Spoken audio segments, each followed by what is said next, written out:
জগন্নাথের মূর্তি সাধারণত কাঠে তৈরি করা হয়।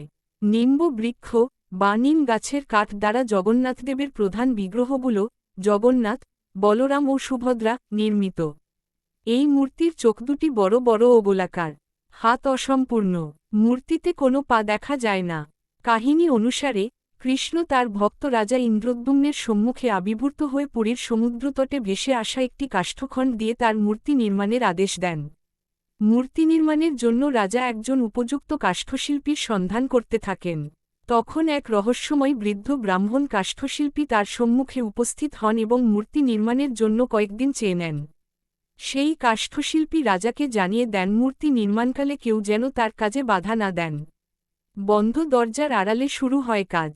রাজা ও রানীসহ সকলেই নির্মাণকাজের ব্যাপারে অত্যন্ত আগ্রহী হয়ে ওঠেন।